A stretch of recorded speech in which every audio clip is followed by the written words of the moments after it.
Henry Zelonka there to snap. Perfect placement for him, and Drew gets this one off perfectly. Caught at the 45, and now Marist there to track them down. A big tackle right there as he gets about 3 yards. Cedric Kelly on the return, stopped right at about the 43. And a great tackle there from Bryce Matlock, just getting down the field and able to make a play. But not what you want to see early on from the War Eagles team. Creekside just being the more physical team with their defensive side, and just getting that pressure to Jack Ewer early on in the play is not going to allow this Marist team to fully execute these drives, and will allow Creekside, another run-heavy team, the ability to control the line of scrimmage and control the football game. Both teams already having a chance on the offensive side, and still a scoreless game here in Hughes Spalding Stadium. Benson back out there.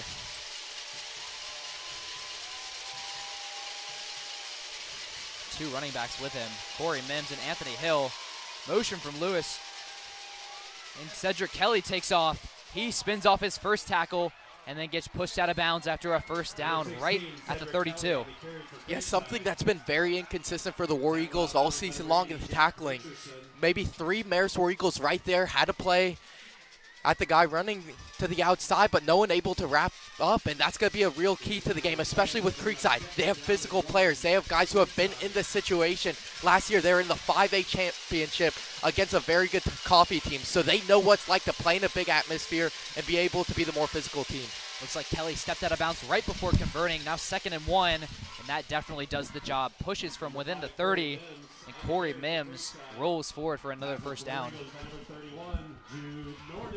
Jude Norton once again on the tackle. We've seen him show out in a lot of games this season. Currently 3rd on the team in total tackles with 56 of his own this season. Benson airing this one out, and that was almost picked off again. Trace Gaines lasering that one down. It was really Marist's last line of defense there. Trace Gaines elevating, not the tallest safety back there, but gets it done. He's able to use that athleticism we talked about earlier in that high school game day that we had this morning. Trace Gaines, what a player. Thank you to everyone who tuned in to High School Game Day this morning. And if you haven't seen it yet, be sure to check out YouTube at Marist MBC. Henry Utz checks in for Lucas Rosser.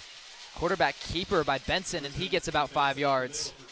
And that is one of the things we will see a lot tonight. Creekside is a very similar team to Marist, where they have this offense with all people being able to contribute to the yardage, especially the quarterback. Yeah, Caden Benson very mobile as well. Marist's going to have to deal with both that run game from the back and the quarterback as well. Flag on the play, and that's an easy call right there for the officials. Big false start right there on Max Merez. Yeah, Max Merez jumped way off sides on that one. I mean, I don't blame him. I bet he's really excited. Max lives for this sport, lives for Marist football, and I know this is the biggest moment of his career so far. Yeah, he's one of those guys that's completely dedicated to the program. He's probably got one of the highest motors on the team. 3rd and 1 situation again, and Benson just gets there easily. This Seminoles team creeping closer to the end zone, now within 20 yards to go. Yeah, this is a scary look here for the War Eagles. Creekside's been able to convert on 3rd down multiple times, and then getting that run game involved has been crucial for them. Caden Benson's firing on all cylinders right now. Snap from Benson. Easy pass to the far right, and Corey Mims turns on the Jets. Looks like he falls on his own. A little bit upset at that, but still 4 yards of gain. Yeah, Corey Mims playing that main running back role, but he's more of a catch passing back. They love to use Benson on those inside runs and really allow this to be just a read option, be able to find number 5 on the outside, and that's really going to be where Marist needs to step up on the outside and make that tackle. 13 yards to go from the score. A big stop right there. How about a false start here on Creekside? Now both teams with 1 penalty on their own. Nah, it's just not been good so far for the Marist War Eagles, having 2 offsides penalties, which may be the most we've seen from this War Eagles team all season long. And you see this Creekside team, they play against teams like DeSoto and Modern Day during these past 2 years. So they know what it's like to play against very disciplined teams, some of the best teams in the nation. And using that game film, they're able to get themselves more disciplined, be ready for what they would call easier matchups in the state of Georgia. We have already passed through 7 minutes of this first quarter. Still 0-0. And Benson escapes the pressure and tries to spin forward. Stopped at the 15. Really nowhere to go, but gets back to where they were before the penalty. Yeah, it could have been a huge stop for this Marist War Eagles team to make that sack and make that a very long third. And when I saw during this film, this Creekside team does not have a very good kicker. Doesn't seem to have the ability to kick a 35-yarder, so if you can pin them back, they'll have to go for it. Benson with a lot of time in the pocket, deciding to roll out on this one. And these War Eagles with a chance to pick it off again, swatted out of the air by Trace Gaines. No flight zone here for the Seminoles. I mean, Dylan Vickerson is a guy who attracts so much attention. And that was an incredible job of extending the play from Caden Benson. The play before, Noah Garrick does a nice job of cutting off that left side. But then Caden Benson's able to just kind of use his field vision, be able to gain a couple of yards up through the gut. This time he rolls out right, and he's able to continue to keep the play moving and almost hits a moving Dylan Vickerson in the end zone. Very interesting switch up here for the Seminoles offense. Cedric Kelly only has about 10 yards a game, now being targeted already 3 times in this first quarter as Benson throws that one, looks to be out of bounds. A huge stop for the War Eagles, and they turn it over. Now Marist back on the offensive side. Not the best field position to go, but we know these War Eagles can drive 80, 90 yards, however far they need to get towards that end zone and put a score on the board. Well, these War Eagles have gotten bailed out twice in the red zone on defense. Jack Callahan, massive interception, and then they're able to come up with a huge stop here. It was not super great defense up until those 2 big plays there. Marist able to keep themselves in the game here, but they've got a long drive ahead of them on offense. Speaking about offense, Dawson Bateman back out there on the offensive side. We haven't seen a lot of him at receiver, but he is ready to roll for this game. Chris Hartel on the carry, 3 yards for him. And this fullback has really been an underrated aspect of this offense. We know Marist is a fullback-heavy team, really switching to the halfbacks this year. But Chris Hartel still putting the work on his own, a really reliable player out of him. Well, when you have playmakers that are so fast and read the field so well, you got to be able to use them in any way they can, but that doesn't hold Marist back from being able to use those fullbacks as well. Chris Hartel really benefits from having Braden Lewis in the backfield with him. 2nd and 7. You were the handoff to Hartel once again, and he's dropped quickly. Still 2 yards, and Chris Hartel, that is a good carry for him, even though he was stopped short. Marist is a very persistent offense, and whether it's a 2 or 3 yard pickup, they understand how they have 4 downs to go for each first down. So, I mean, they're not worried about that at all. I think these War Eagles have got to play with the 4th down a lot on offense this game. They're a team that is able to really manufacture a couple yards when they need it, and I think playing for that 4th down consistently in this game could be an advantage that the War Eagles might need to use. 3 minutes left in this first quarter. Trace Gaines turning on the Jets, dusts his last defender, and he takes off for the end zone. Now within the 30, into the red zone, tracked down quickly. A huge open field tackle for Dylan Vickerson, but what a carry from the star running back. Probably the best offensive player we've seen this entire year. And I think the big thing with Trace Gaines' offensive play is his ability to get just those big yard plays. Like you said earlier on High School Game Day, most of his touchdowns have been from 30-plus yards. And his ability to get to the outside, read the defenders, and be able to take it to the next level makes him such an elite asset for this offense. Fake to Lewis. Jack Ewert keeps this one on his own and is stuffed quickly. Nowhere to go and no gain on the play. But like you were saying, we talked about Trace Gaines scoring from 30, 40, even 50 yards. He can slow this game down like no other player on the field. Really outsmarts these D1 level commits that he's playing against. Yeah, it's definitely going to be a big run script for the fact that this Creekside team has 5 cornerbacks with Division I offers. So a very good secondary that the War Eagles are playing against, which is definitely going to lead to more runs to the outside with Trace Gaines. Creekside trying to call for an offsides. Officials don't see anything, and we keep this drive rolling. Now 2 minutes left in this first quarter. Hartel pushing forward. Great carry for him, 4 yards. And a big hype up right there Number 30, Dylan Bakley. He has really been the lead of this offense for the past 3 years. 186 total tackles.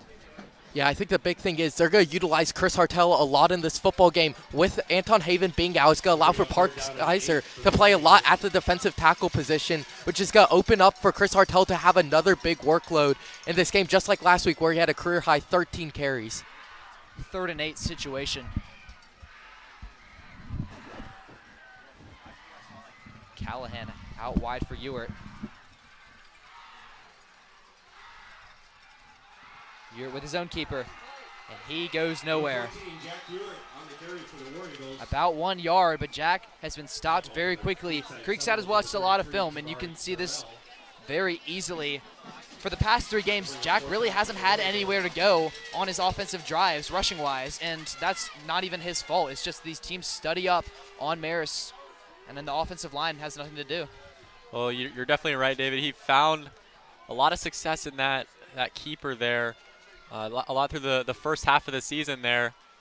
It's been his go-to move there, and the War Eagles have had a lot of success in it, but great job there from Creekside, a talented team that's also coached very well, so it's a nice combination there as Drew punches it through. How about a nice kick from Drew Linehan? Soars that one through the uprights, and now he is 10 for 12 on field goals over this season. Very good stats from him. And he doesn't get that opportunity a lot. Marist usually just kind of driving on the field, getting that touchdown, but he has been able to answer when his name is called. Field goals as well. Drew Linehan, such a reliable option there. Marist will love to take those 3 points up there on the board. Marist takes an early lead in this first quarter. Another team taking an early lead is Blessed Trinity, currently going up 7-0 against North Oconee on the other side of the bracket.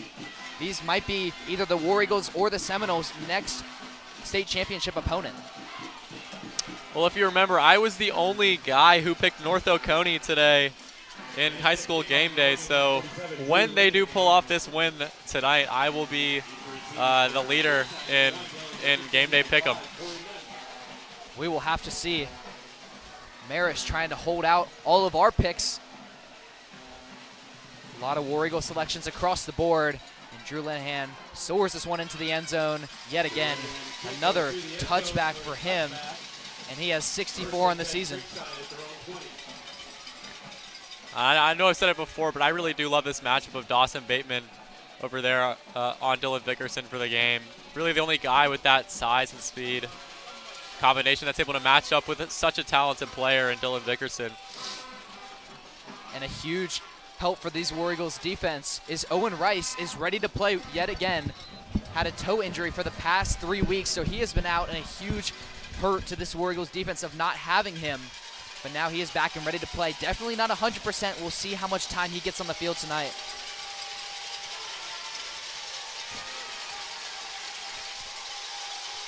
Motion from Paul.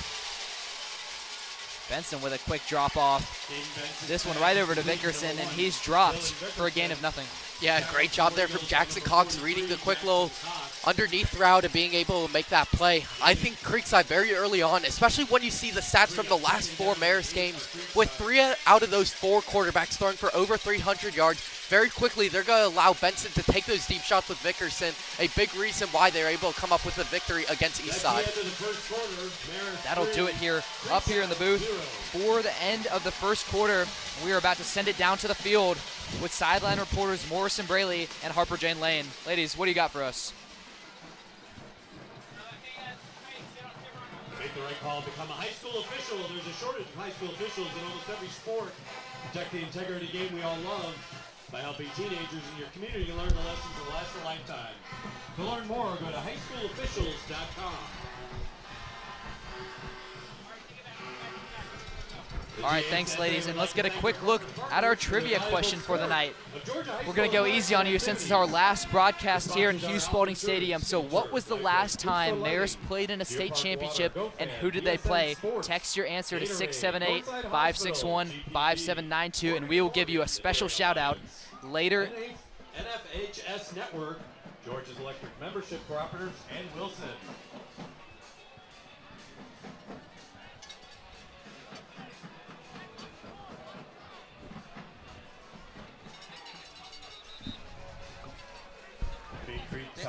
second down and 8 from their own 22.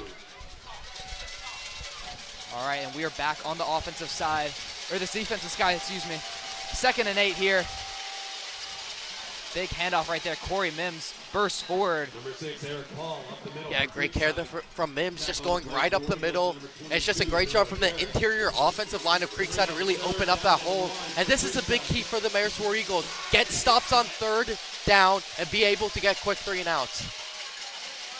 2 for 2 handoff right here for the Creekside Seminoles, and they push for another 1st down. Cedric Kelly moving again.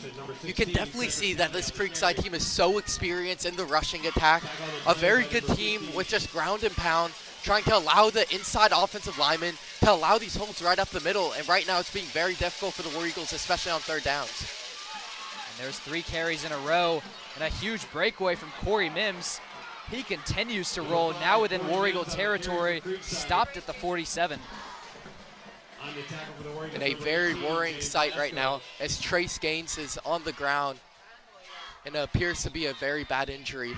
Especially with this War Eagles team with so many injuries to the secondary, it's definitely going to limit the options, maybe force Jack Urick to play back at that safety position. Definitely something you don't want to see, especially with this Marist team trying to get Urick the ball and allow for these long drives on offense.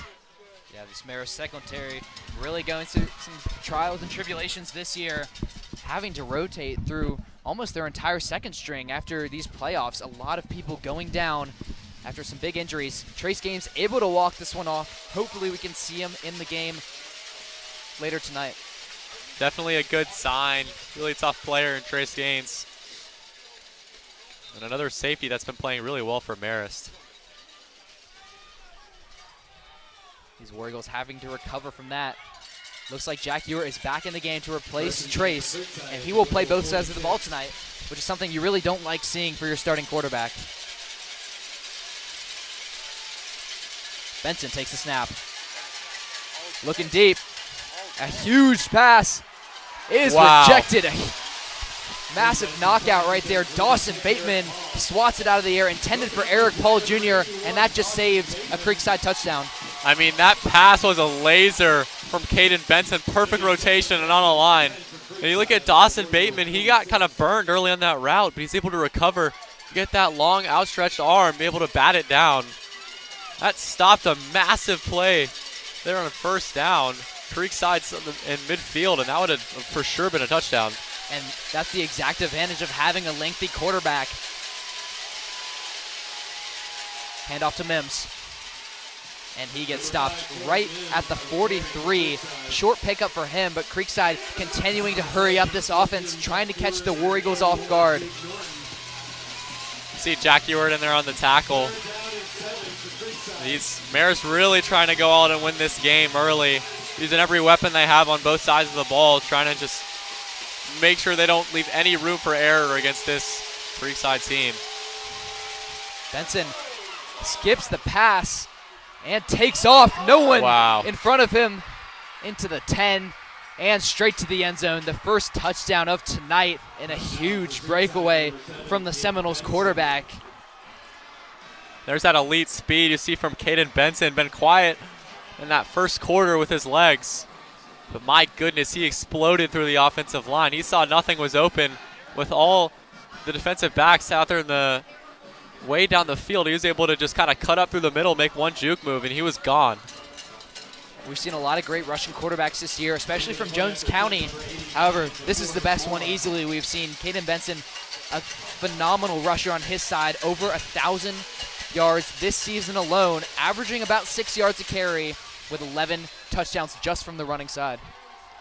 And that was an electric play there. Caden Benson, definitely that playmaker kind of guy, able to really just extend plays and then using his legs there. That was something to watch for sure. Kick is up and good, and Creekside takes a 4-point lead. Now Marist has to recover. We didn't see them get all the way down to the field. Now within 18 yards of their first touchdown. However, they secured the Drew Linehan kick. Now a chance to redeem themselves. And now you got to look at the play right here. In both games of film that I watched, the DeSoto game and in their game against Eastside last week, the first time they did a kickoff during that football game, it was an onside kick. So you definitely expect the hands team to go in for this play. And let's just see what Creekside does, because if Marist is able to recover, it'll be very good field positioning and the way to turn the tides of momentum, which Creekside has all right now. And one thing we have to talk about, Trace Gaines is one of the very rare players who the special teams is his best side of the game. I mean, he is one of the best returners in the entire state, multiple touchdowns from the punting side. And now Marist is missing him. Braden Lewis having to take his spot as the lead returner now. Number 81, Dawson Bateman also in there, creeping in closer. And like you see, obviously a squib kick formation. They try to fake this one. Interesting call right there. The ball's still set up in a squib kick formation, so let's see what they decide to do right here. And they just bounce this one around easily into the hands of the War Eagles. They start off with more than 20, and a huge pickup right there.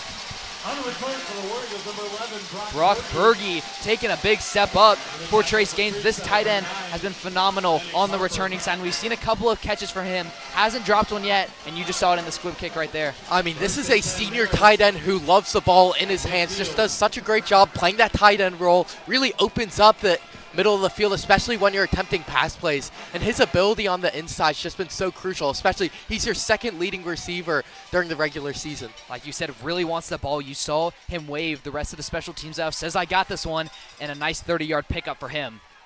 Now starting at the 50-yard line. Ewert fakes the pitch, keeps this one on his own, decides not to lose it, and a loss of 2 yards. Yeah, the route's just not developing there for the Marist War Eagles. Creekside does such a great job in the secondary. Noah Garrick didn't really finish his route by the time that Ewert was trying to attempt that pass. And going into this game, we knew Marist wasn't going to pass the ball a lot, but having that mix-up, doing those occasional pass plays, you need to execute one or two of them because that's the key to this Marist War Eagles offense. Last week, 2 for 7 passing the ball, but for 134 yards and a touchdown. Ball spotted at the 49. Hartel in the backfield for Ewert. Motion from Garrick. And Ewert just hands it off to Hartel. He gets about 4 yards. That's actually Parks Kaiser on the carry. I really like Parks Kaiser as an option for this offense. He's been very productive in the time he's gone out there. But nevertheless, it's a 3rd and 7 for the War Eagles here. Jack Ewert really hasn't been able to get anything going through the air, and this would be the time to make it happen.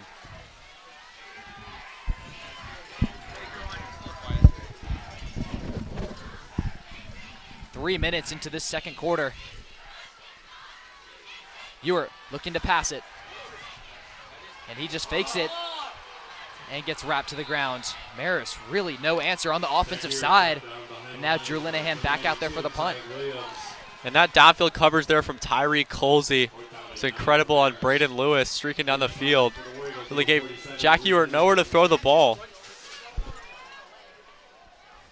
Talk a lot about this really good Creekside defense. They have a lot of size up there on the line, but their defensive backs have been incredible throughout this game so far.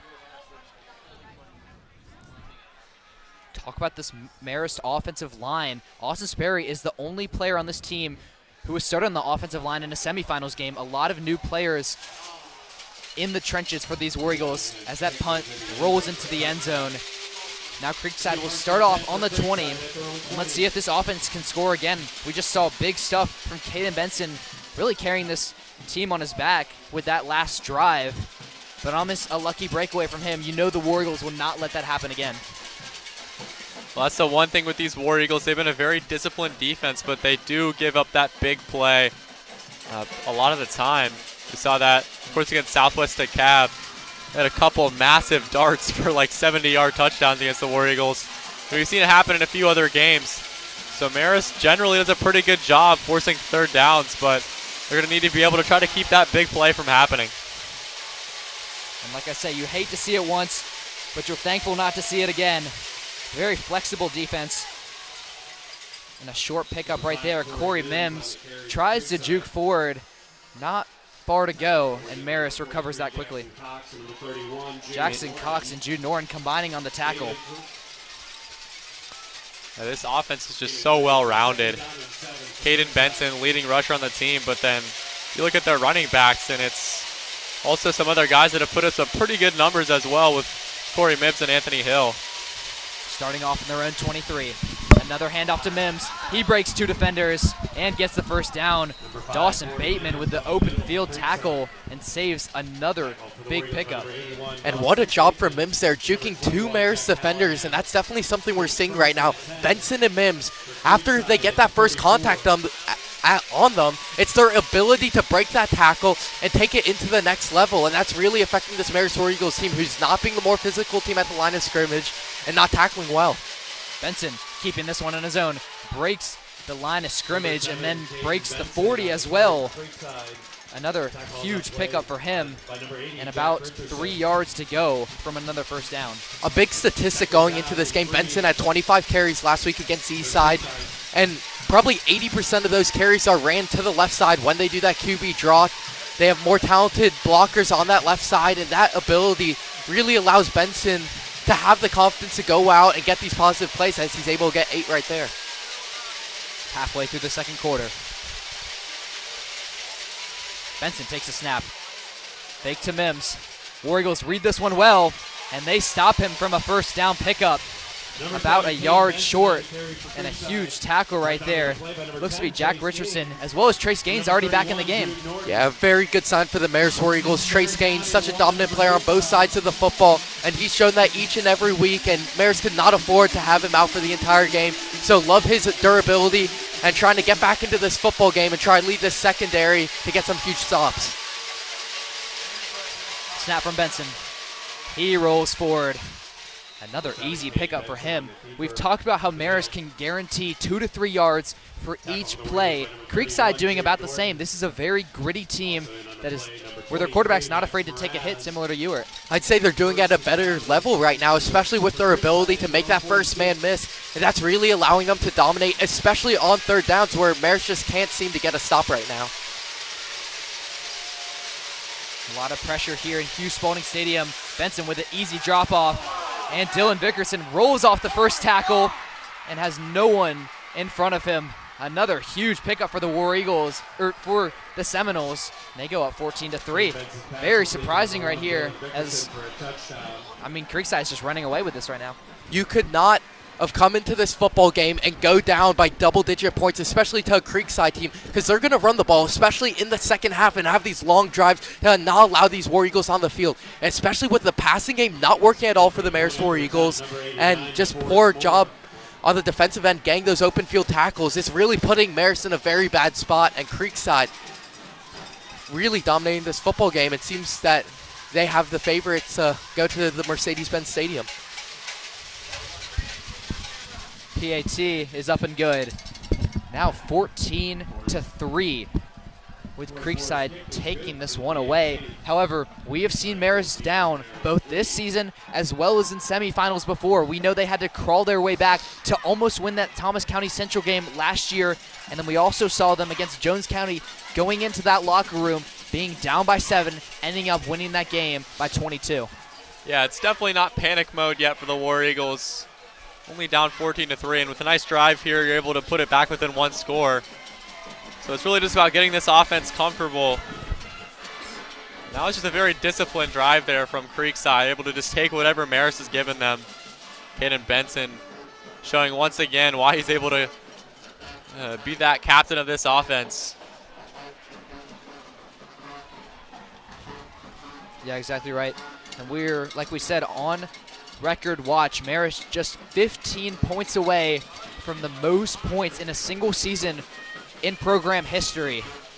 Hopefully we can get about 2 or 3 more touchdowns left in this game out of Marist, as they hope to take a lead later on into this game. But currently, the Seminoles, with all the momentum on their side, I mean, you really didn't expect these 2 breakaways, and it's really just finishing the tackles. We've seen Marist get to the ball quickly, but it's just doing the job right. Another fake squib kick, and they are still in that formation. A mirror image of what you saw last time.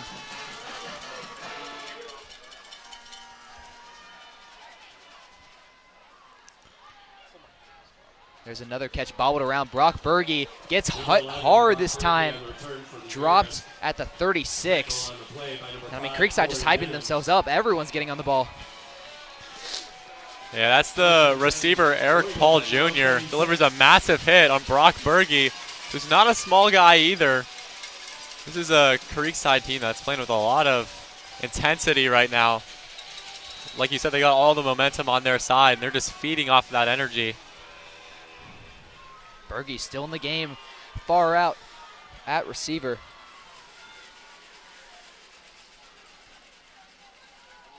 Fullback carry, and Marist has no answer. Chris Hartel doesn't go a single yard. Now Jack Ewart running back to Coth Etheridge, trying to come up with something special because, I mean, the regular plays hasn't worked so far. We saw the same thing with BT. Creekside studied well. They know their stuff. And, I mean, this offensive line just has to hold their ground. And that's great work on the interior from both Tank Holt and Cassius Birch. And knew Chris Hartel was getting the ball there. There's nothing he could do. They all swarmed around him. Linebacker Tavare Terrell gets in there as well. 2nd and 10, ball on the 36. Ewart takes the snap, and there's Chris Hartel pushing forward again. 46, Chris Hartel up the middle for the War Eagles. And I mean, just nowhere to go. Marist really has to go to the pass game again. Now 3rd and 10. We see a lot of receivers out there. Brett Jenks coming in from St. Louis, and the junior now here in Atlanta on the offensive side. Jack Richardson checking in again, and Jenks rolls out.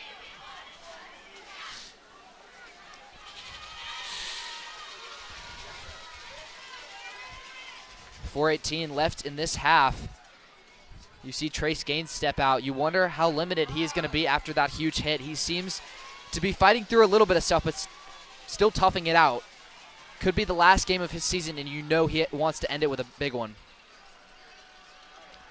Jack Ewart having to have a makeshift pass of his own, and that one's drawn in. Noah Garrick saves the play with a big pickup now at the 50-yard line, and these War Eagles keep this offensive drive alive. And you know Coach Etheridge has always got something up his sleeve to be able to make an easy play for the War Eagles. Jack Ewart didn't have to make any reads there. He knew that ball was going right back to Noah Garrick there. Noah Garrick's able to pick up the first down. That's a great way to get Jack Ewart on the board through the air.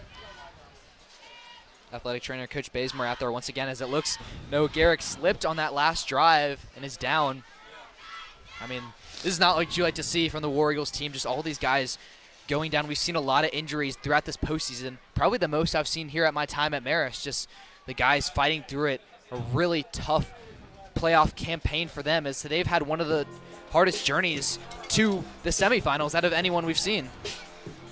I mean, you know, with this weather continuing to get colder and colder, it's tough for these War Eagles. Each hit out there is bone crunching.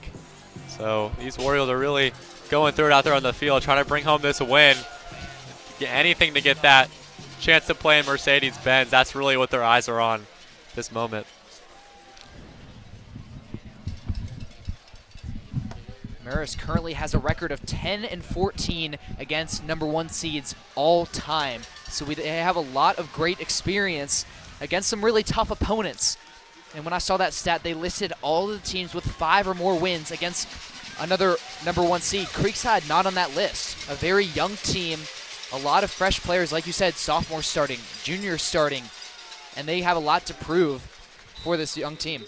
Exactly, and that's exactly what they're doing right now. The Creekside team dominating at the line of scrimmage, and with Trace Gaines not being 100% and Noah Garrick with that bad leg injury, it's really going to limit the offensive production, and it's going to allow someone like Jack Waugh to go in on the defensive end at linebacker. Ewart pitch out wide. Braden Lewis has open field to work with. He stumbles forward, now stopped at the 44. And Marist gets a good pickup right there. That is exactly what you need after 2 tackles for loss in a row. And what a play there by Tyree Colsey, the junior cornerback. Just 1v1 in the open field with Braden Lewis and just doing a great job at setting his feet and making that play to the outside, because if Braden was able to break that, he would have definitely put that inside the red zone. 3 minutes before the boys head into the locker room. Motion from Gaines. And another flag on the play. Ryan Greco, what did we see from that one? Just another false start penalty, the first of the game. You already have 2 offsides on the defensive side, so just not what you want to see, especially with Creekside being so physical at the line of scrimmage. We know going into this football game that they play a very similar defensive scheme as Warner Robins, which the War Eagles did a great job in limiting star defensive end Isaiah Gibson and that entire talented Demons team. But then right now we're seeing more of a Jones County performance where the opposing team's able to just really push back this Marist offensive line. And right now they're winning the penalty game too, which is very unexpected for this Marist War Eagles squad. Marist has had less penalty yards than teams in 11 out of 13 games this season. So we know they're a very disciplined team, but not really seeing that right now. Trace Gaines doesn't go anywhere, and another stuff in the backfield. Yeah, just does a great job in not making that a negative play, doing a great job just avoiding 2 of the Creekside defenders. But now instead of having a third and very short, it's now going to be a third and long scenario. And especially with the passing game, only 1 for 5 so far in this ball game. Creekside knows what's coming. They know it's probably not going to be a toss to the outside. And how can Marist be able to try something new and be able to create something against this very tough Seminoles defense? Now it's just getting Ewert time in the pocket. No one behind him in the backfield. Trace Gaines on the move. Ewert with his own keeper finds an open gap to work with and rumbles forward. A very close call on the first downs. It looks like the officials give this one to the War Eagles, and they have another 1st and 10. And it's a great extra push there from Jack Ewert to get that first down. And with under 2 minutes remaining in this first half, it is crucial that this Marist War Eagles team is able to put some points on the board so they're able to only be down by 1 possession going into the second half. And there's Parks Kaiser, another big carry for the junior. Him and Chris Hartel rotating throughout this season has been so crucial to the War Eagles from getting each fullback time to breathe.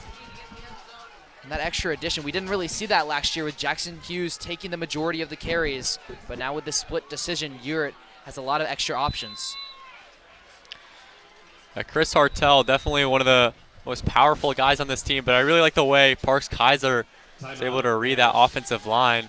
He's a guy that always seems to find the right hole and barrel forward for 4 or 5 yards. Another look here at the trivia question for tonight. What year did Marist last play in a state championship, and who did they play? Be sure to text your full name to that number, and we will give a special shout out to everyone on this last home game of the season, regardless of the result. 1 minute and 8 seconds left in this first half. Marist very controlled under pressure with the clock. We've seen them have to work with 1 minute, even 2 minute situations multiple times this season, and they've converted on over 50% of them. Well, it's not the type of situation that their offense is catered to, but they've been able to make it work. And how about that? Noah Garrett getting in some jogs over there on the side. Saw him limp off, wasn't able to, or rather kind of be helped off the field, not putting really any weight on that leg, but really nice to see him over there putting some weight on it, trying to keep his legs warm, trying to maybe make another appearance in the game. I don't think we'll see a single War Eagle tonight that will go out unless they're forced to. All of these players trying to fight to stay in this postseason campaign. Braden Lewis tripped up at the ankle. Very close call right there. Now another late situation here in this drive with the clock continuing to run. Now 3rd and 7. Yeah, we know this Creekside team is definitely stronger and faster than this Marist team, but Braden Lewis is really one of those only guys that's, competent speed-wise enough to be able to compete with this team. It's just this Marist scheme that works so well. It's another flag is called. Well, it's not working so well. It's Marist composure. I mean, another 5 yards back. This one looks to be called on Brock Berge as he's talking over with the officials. Now Marist with a 3rd and 12 situation. Spotted a little bit farther back from the 40-yard line. Now at 40 seconds to go in this first half, Jack Ure's going to make something happen quickly. A skying pass, and this one's caught by Berge. Berge continues to accelerate. Looks to be just short of the first down. And now these War Eagles are going to have to punch it through. A lot of defensive pressure on the blitz side, but Marist needs a huge fullback carry. Parks Kaiser deciding to go in on this one. Yeah, and it's going to be a tough 4th and 3 here, but good play called there. Brock Bergey's the guy who picks up the penalty there for the War Eagles, but they go right back to him. Continue to keep that confidence. Brock Bergey catches the ball on the sidelines, able to pick up a few more. 2 yards to go from a conversion. And a timeout here from the Seminoles side. Good call right there from head coach Marist Dixon, who has really flipped the Seminoles team around. He came in 2017, and that season Creekside went 0-10 on the record. But since then, they have had a championship appearance last year, and in his second season, he really flipped it around with another postseason appearance. They haven't missed the playoffs since then. Yeah, this is a very well-coached team, and you might probably been able to see that so far just throughout watching this game alone. So definitely something the War Eagles have to go up and compete against today. This is one of the biggest play. We can look back. This be the biggest play of the game right here, a 4th and 2, where I mean, Eagles are somewhat within Drew Linehan's range, but this is a 4th and 2, or if you pick it up, you got the opportunity with 26 seconds to try to make a little something happen here. And even though a field goal would make this still a 1-score game, you really don't want to have to resort to that. If Marist can push farther down the field in this limited time, Coach Chadwick would be a little more comfortable heading into the locker room. 26.4 seconds left in this first half. Parks Kaiser rolling forward. Did they get it? Officials waving this one off. Trying As to close spot of the a ball. spot as you can get. That's within inches. Major Lavelle on the tackle.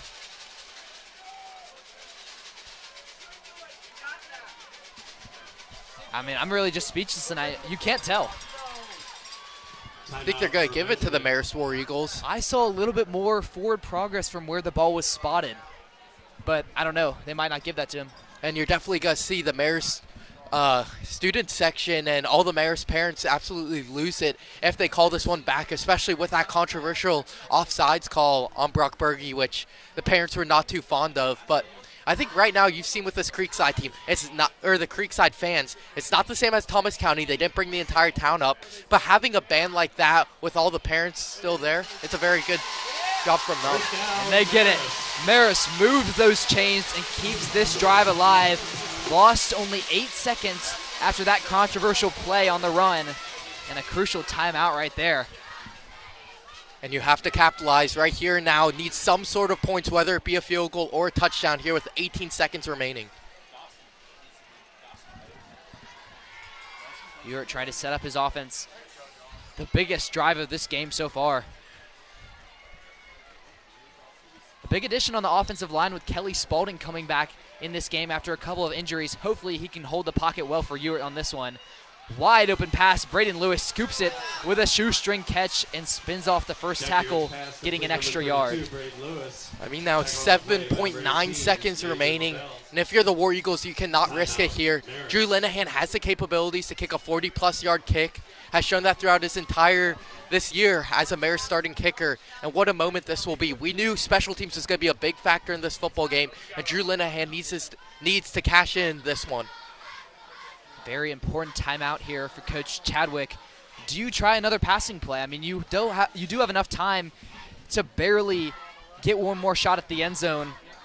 But I don't know. I mean, you might just play it safe. Take the 6 points. I mean, I just think it's very risky, especially with how good the Creekside secondary is with that combination of the five-man front. Marist should just play it safe, attempt that field goal, and see if Owen Ricker taught Drew Linehan something this morning. Like you said, Owen Ricker and Mary Margaret Fligg both nailing their field goals in the competition this morning. Each person gaining $100 to their bank account thanks to Coach Waugh. So a lot of exciting stuff on game day. And it looks like Marist will try one more play before sending Linehan out. An extra 1.1 seconds added to the clock, now 9 in total.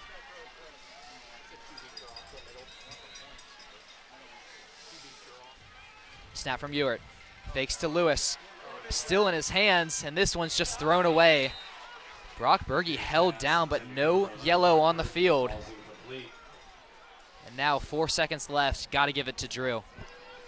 Yeah, difficult to see on that play, but might have been a little bit of extra hands there. Brock Berge ends up on the ground, and Jack Ewert kind of just flings that ball over there, hoping to get that pass interference. 47, Drew Linehan. 47 yards. That is absolutely absurd to say that is within a high school kicker's range. Let's see if he can get it here. Ewert as the placeholder.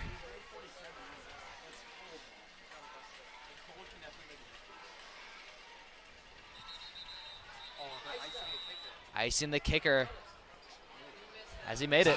I mean, that would have been huge for Marist to get that 47-yarder. Definitely a confidence booster. We've seen a lot of icing the kicker lately. Linehan's longest kick of the season being from, I believe, 46 yards. And his career high as 47. So Drew with a lot of stuff to prove in his final kicker season on this War Eagles roster.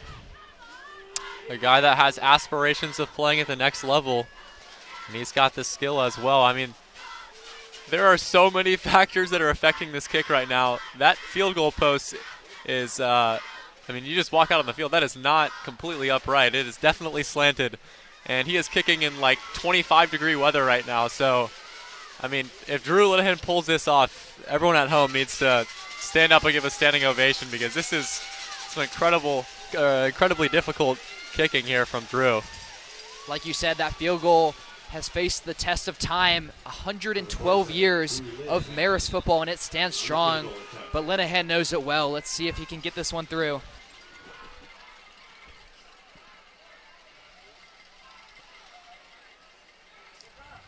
Well held by Ewert. This one's up, and it's easily good. Drew Linehan adds another 3 to the War Eagle side, and they head to the locker room. Marist down 14-6 against this Seminoles team, but still a one-score game here in Hugh Spalding Stadium. And I personally can't wait for the second half of action here at MST on the NFHS Network. Once again, I'm David Owens, joined by Nicholas Kuipers and Ryan Greco. We'll send it down to the field with a special interview between Jamie Salkis and wide receiver coach Dexter Jackson. Jamie, what do we got for you? Hello, welcome back. I'm Jamie Salkis. I'm here with Coach D-Jax. Now, Coach, this is a really competitive game. We are down by a touchdown, by a possession, going into the second half. Now, we are struggling a little bit defensively just because of this Creekside team's overall athleticism. What do you think we need to work on, especially before we come out in the second half, to kind of combat that? I think what we need to do is just trust what we've been doing all year long, and especially with them having a running quarterback, keep him in the pocket. You know, make him if they're going to beat us tonight, have them beat us, you know, with his arms, not with his legs, and be a dual threat. So we got to take something he does really well, which is his legs, and let our pass rush get to him. Yeah, absolutely. And also offensively, Jack's finding a little bit of trouble passing the ball, and we're really being forced to run it a lot. Do you think that's kind of like a route running issue, or do you think that's more of an offensive line issue? I just think more so of just us just picking up the right person that we need to get, and just trying to see where we can attack them, and just throw it a little bit more run game, keep them on balance, give us a good opportunity to make some plays this second half. And overall, what do we need to do to combat the kind of pressure that they're facing us with on offense and defense, just to kind of calm ourselves? I'd say just stay calm. You know, we got another half. We'll get the ball at halftime, get something on the board to start the next third quarter, first drive, and let the game, you know, play out. All right, thank you for watching. Once again, I'm Jamie Salkis here with Coach D-Jax. Have a good one, Coach. All right, I appreciate it, Jamie. A lot of good stuff from Coach Jackson. And like he said, if there's anything they will talk about in the locker room, it is contain the quarterback, Caden Benson, by any means necessary. I mean, really, that breakaway sealed the deal for the Seminoles on that first half, but Marist still within 8 points, a chance to come back. But if they can't contain Caden, it might be over from here. Yeah, he is. He has definitely shown what he is capable of, and this War Eagles team has limited it just a little bit, but they're going to have to do a much better job if they want to continue to stay in this game. Yeah, down 8 points, definitely doable. This War Eagles team, like you said, is very productive in the second half. So we're going to have to see some magic here from the War Eagles, and they're definitely capable of it. Marist nowhere near out of this one. Like I've said before, the best second half team in the entire state. We will see you in just about 18 minutes at the end of halftime. Be sure to stick around for a special halftime report with Jake Kowalczyk as well as Martin Laughlin, but that'll do it for the commentators up here in the booth.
Welcome back here to Hughes Spalding Stadium. I'm Jake Walls alongside Martin Laughlin here to give you the MSD halftime report. Martin, not a great first half for the War Eagles, down 14-6, but for all the bad that we saw in that half, still down only a score with the chance, still with the chance to get back in this and still go to the bends. Martin, what did you see from that first half? Well, being down on the field doing socials for MSD tonight, I see quite a different view of things as you do, Jake. But what I've seen has been pretty poor performance overall. We're not getting, on Marist's side, we're not getting the running game to work really at all. The passing game's been shaky. It's not been consistent at all. Offensively, just been a really poor performance. I haven't seen much happening. Drew Linehan at special teams is kind of saving us right now. His consistency is really keeping us in this game, literally. And I just on the defensive side of things, I think we're playing pretty well. That being said, I think we are getting killed against running plays. We cannot defend the rush plays, but passing plays, we've been able to break up passing plays, get a few interceptions here and there. So I think that defensively, there is a hope that we could probably shut this team out, but the way we've been playing, it's not going to happen. Yeah, and arguably one of the most disappointing things about that first half there is that second touchdown for Creekside. James Lasco blew up the play, had a big loss, and just couldn't make the tackle, couldn't finish it off, and that led to a long run for a touchdown for Creekside right there on that screen, on that wide receiver screen. So that's a tough look. But overall, I think the tackling just needs to be better. Creekside is breaking tackles and getting into open space, and that has been trouble for Marist. Both their touchdowns are on broken tackle runs, and as good as the athletes on Creekside are, you can't tell me that they don't have this. You can't tell me they don't have this lead because of the lack of tackling from Marist. Yeah, I'll add to that point as well. You mentioned James Lasco. Last game especially, he also had a little bit of an issue in the first half, getting beat one-on-one plays like that. He would get isolated and just get blown by immediately. So that, has been a huge issue for us past 2 or 3 games. But I think overall, you may attribute it to the cold, of course. It could be a factor in not securing those tackles, but we can't win a game against a good team like this if we cannot tackle them. I mean, it's bottom line, we have to be able to tackle them. We have to be able to stop them if we want to go far. And now it's a question of, do we want to go to the state championship game? I mean, that's coming up right after this one. If we can win this game, we'll be there. So the question becomes, can you win this? Can you get there? And if once there, can you win the state championship game? Yeah, and I think the biggest key for that is really just going to be more consistency on the offense. They got to find a play that beats them up the middle, because that front four, front five for Creekside, not letting anything happen. Even if the fullback dive is the right read, maybe consider keeping it or pitching it to Braden or Trace or Noah, and see if you can make a play off of that, because that front five, and 4 of those are sophomores. That front 5 has just been dominated for Creekside so far. Yeah, and I mean, on the Creekside side of things, they're doing everything right. Their offense is great. I mean, they're trying the run play, and that's what's working for them. Their passing play wasn't great, but they're running the ball all over Marist right now, and that will probably continue as we go into the second half. And defensively, they're also playing a pretty good game. there are, a few plays they're forcing Marist to do these tough conversions on 3rd and 7 and starting from 2nd and 10 and stuff. So it's tough for Marist to really get anything going with an offense that has been as stagnant as it has been this first half. All right, I think that's going to about do it for us here on the halftime report. We'll let you enjoy the last little bit of the Marist Marching Band show, and then have David Owens, Ryan Greco will have it after that.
Hello and welcome back to second half action here at MST on the NFHS Network. Once again, I'm David Owens, joined by Ryan Greco and Nicholas Kuipers. And ladies and gentlemen, we are currently in the Final Four of 4A State. If you haven't noticed it already, a great bracket across the board. Marist and Creekside on the first side, with Marist currently down 8, and then a tie game 7-7 between BT and North Oconee. So all 4 teams battling it out for another trip to the Benz, and we'll see what can happen. Yeah, we knew going into this that all 4 of these teams are capable of winning a state championship. Right now, North Oconee has the lead in that ball game, up by 7 points in the third quarter, while the Marist War Eagles down by 8 points in a very unfamiliar position, being down going into the halftime, and just a really poor half of football from the Marist War Eagles. Creekside came prepared for this game, knows how to stop the triple, and have been dominant on both sides of the football. Now, this is the only matchup in the entire state tonight with both teams coming from the semifinals last year. They join about 12 other teams across the state in another semifinals appearance, with most of these teams having a lot of experience late into this postseason. Marist not only having semifinals experience last year, but against Creekside as well. In 2006, they played the Seminoles team, which had the number 3 recruit in the nation, Eric Berry. He got hurt the first half of the game, and Marist went on to win that game 24-6, advancing them to another round of playoffs where they eventually lost to East Paulding. But a lot of great experience, especially with 2 of the best teams in the state battling it out late into the playoffs. Yeah, looking at last year, Marist losing in their semifinals matchup against Thomas County Central, while this Creekside team was able to win their semifinals match. And I think a big thing is they had such an easy region. And so the big thing, at the start of the year, you take on 2 very tough opponents against the number 3 team in South Carolina and then one of the best teams in all of Texas. And those early, you can see that's a completely different team who know what it's like to play against a physical team. And right now, this physical energy that the Seminoles are bringing has just been too much, especially for the Marist offensive line and defensive line. Please follow their instructions so we may expedite your departure. With less than 10 seconds left in this halftime, both teams warming up. Like I've said before, Marist is the best second half crew in the entire state. We have seen them come down from 7 or more deficits this season, as well as the last decade as well. They went in the gauntlet last year, playing their toughest schedule in program history, and came out with a huge winning record. Only 2 losses on that season, including the playoffs as well. And now they're back at it with an undefeated record of 13-0, hoping to make it 14 wins on the season after a great next 2 quarters starting soon. And this senior class is one of the most winning classes in Marist history. In middle school, they only lost 2 games, and then during that 9th grade and JV season, only lost 2 games total there, and only 2 losses last year. So it's a Marist senior squad that knows what it's like to win games, but a very unfamiliar position, being down in this football game. And I think the good thing is for the Marist War Eagles, they're able to gain some momentum, especially late in that first half where they're able to drive down the field, get Drew Linehan in field goal range, and he was able to capitalize. Now Creekside will be kicking off to Marist, and maybe we'll see that onside kick we've been waiting for. But regardless, Marist needs to come out this offensive drive and make a statement with a touchdown. Like you said, this kicking side has really saved Marist. Last year, they were under 50% for field goal completions between Drew Linehan and Beck Jenke, but now with Drew on full control on that kicking side, he has gone 11 for 13 across 13 games. So now 6 points on their own side of the board, a single score game. And I mean, it's really anyone's game still. Creekside has shown a lot of momentum, a lot of positive things from both the offense and defense, but we know these War Eagles can recover from any situation possible. And you see the grit on this Marist team. Players such as Noah Garrick and Trace Gaines went down in the first half. Trace returned to the football game. We did not see Noah Garrick return to the football game, but he seems to be warming up right now, trying to push through it and try to allow this Marist team a chance at a state championship. What you gotta do, you gotta be more physical. And on the defensive end, so many missed tackles for the Marist War Eagles. Their 2 long touchdowns were all because Marist wasn't able to wrap up, and Creekside used their speed to their advantage. Second half, you know Coach Ewart has been making sure that this Marist War Eagles team comes out with a new sort of intensity and brings the heat against Creekside. And hopefully we can get some heat here in Hughes Spalding Stadium. It is currently below freezing, but like you said, Noah Garrick going down with another injury. I wouldn't be too worried with him warming up if it was just a normal injury, but we know he had been fighting through an ankle sprain earlier in this game, clutching that exact same ankle as he slipped on that last play. And hopefully we can see him here in this second quarter, as he is one of the best players on both sides of the ball. Over 400 yards on the offensive side this season, as well as the leading tackler for this War Eagles defense. I mean, he is a veteran presence, and he is someone who's been in the big moments. He started at linebacker last year, and this year he completely took off in that role, was so dominant, so good at making those 1v1 tackles. And I don't expect him to play a lot on the offensive side in the second half, which is going to make this team rely on Trace Gaines, and especially Braden Lewis, someone who's not going to be playing on the defensive end, so someone you got to work the ball to on the outside, and he's got to make a play. Braden Lewis, even though it's not his best game yet, really been this driving force on the offensive side. And last week, he had a massive game for these War Eagles, leading the team in rushing and total yards. Had 185 of his own, 128 coming from that running game. Well, you just got to love having a confident running back there. And he is one of the fastest guys that you're going to see really on any game that Marist has played. Braden Lewis, such a talented guy. And you're going to love to see Marist trying to get him involved. He's had so many plays this first half where he gets 5 or 6 yards, but he almost just gets that edge there and almost breaks away for a massive touchdown. Another kick here for the Seminoles team, their third of the game. They have already had 2 onside kicks. Brock Berge recovering both of them. On the first one, he had about 30 yards of gain. The second one stuffed within 5 yards of a pickup. So this Creekside team really adjusting quick to the War Eagles special teams formations, but now we'll see what happens on this one. I expect another onside. What do you think, Nicholas? I mean, there's no freezing and switching it up. But Brockberg's been pretty reliable over there. Like to see Marist trusting him with special teams. Another junior on the kick, number 89, Jelana Jones, and you will see a lot of juniors and sophomores on this roster. Only 6 seniors start for Creekside, the lowest we've seen out of any opponent so far. Another squib kick formation, and Marist just decides to fall on this one, not risk anything. Now ball spotted on the 46. Jack Callahan, he's just such a fundamentally sound player. Seeing with that positioning there to get that pick early in the game, and then way to recover that. That's such a simple play, but in a 14-6 game, getting that little extra bit of field position there is so crucial. And talk about plays. Very smart coaching play from Coach Chowick to defer the coin flip, even though Marist won, and now they start with the ball in the second half. A full 2 quarters left of play here in Hughes Spalding Stadium. Ewert back out onto the field. Quick keeper of his own. He spins off his first tackle and continues to barrel forward. Now spotted at the 50-yard line. Good pickup from him. A little bit different from what we saw in the first 2 quarters. I think Marist is just going to have to bear down and earn every single yard. They're going to have to take what Creekside's giving them and just try to get these little 3- and 4-yard carries if they can. Marist, a very persistent team, tries to chip away at each defense, and you're seeing it right now. Hartel, Lewis, and Gaines all in the backfield for Ewert. Great triple options offense as Trace gets this one easily and then gets the first down, continues to move forward, but they look to call this one right out of bounds. Looks to be at the 43. Big pickup for Trace as they are now not only with a 1st and 10, but also in Creekside territory.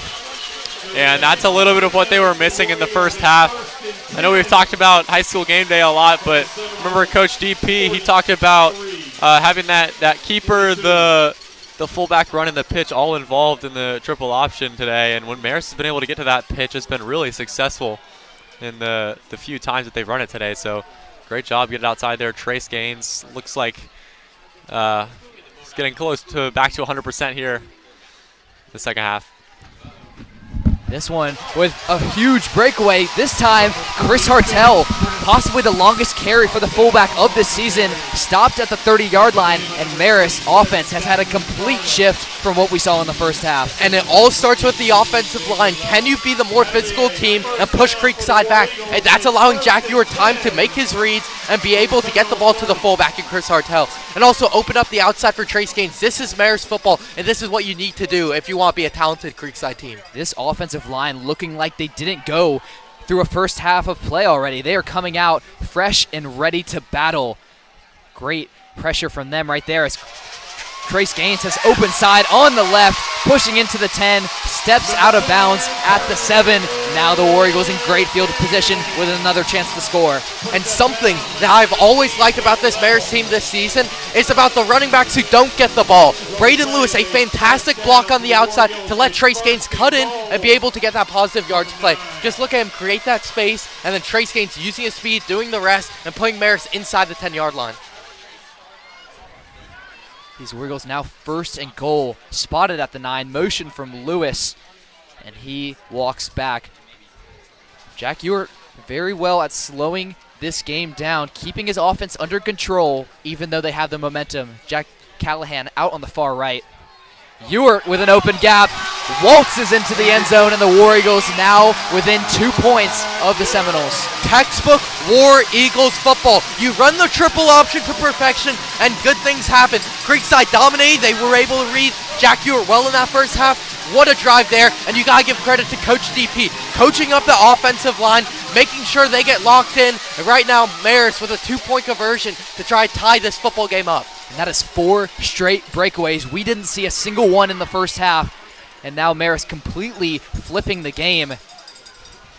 Looks like they're going to go for the 2-point conversion and try to tie up this one. Motion from Gaines. Pitch out wide to him. Good blocking from Lewis. And he is unable to make it, pushed out of bounds with 2 yards to go. Huge tackle right there. Looks to be number 9, Phoenix Harper, able to recover that one. But Marist still within 2 points. A field goal would give them the lead. I mean, this is the exact momentum shift you want. Starting with that drive to end that first half where Drew Linehan was able to make that very good field goal. Now, you need this Marist team to continue to perform on the offensive side, but let's see what the defense is able to do to limit this Creekside offense and stop this rushing attack. And here is where the home field advantage plays into effect. Hughes Spalding Stadium absolutely losing it after that next 6 on the board. These War Eagles only spent 90 seconds on that offensive drive, a very rare quick possession from them. Now trying to rush this game and try to run up the score as much as possible. But Creekside still with a chance to respond. We haven't seen Caden Benson's second half mentality. I mean, he had a great game in his first half with a huge breakaway for over 50 yards. And this junior quarterback has a lot to prove in his second time in the semifinals.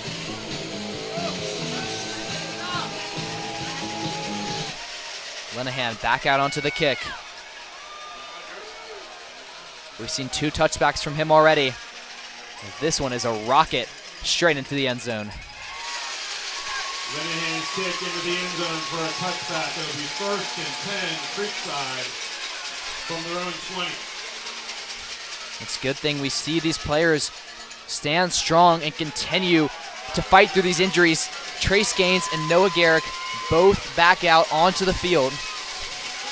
And they are just giving it their all in their senior season. And that's just the War Eagles mentality right there. Yeah, you gotta love getting back out there. This is potentially it. And after this, like we said, trip to Mercedes-Benz on the line. This one, a quick dump off to Vickerson as he gets the first down. A lot of strength out of this guy, 6'3", 200 pounds.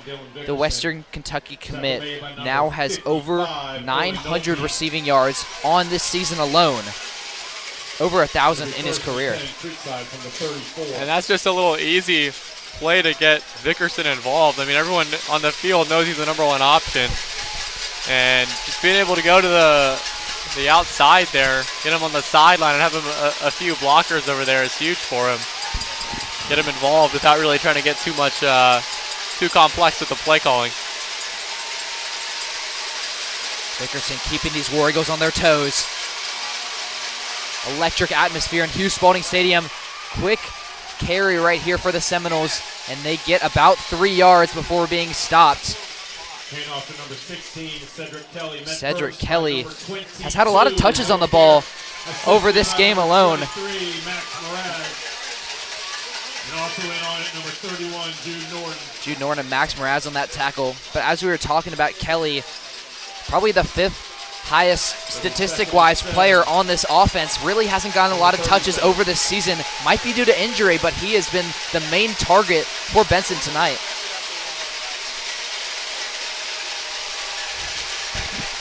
A little over 9 minutes left in this third quarter. Benson with another quick handoff. And Kelly can't go far. Tripped up at the ankle. Crosses the 40, but still short of a first down. This Creekside offensive line is really working right now. I mean, you're looking at guys who are just pushing forward. You got the left tackle, Javon Perry, who's been really pushing over there on that left side. And then the center, Caleb Noel, on that last play really just created the open space there to gain a few yards. Brings up a 3rd and 3.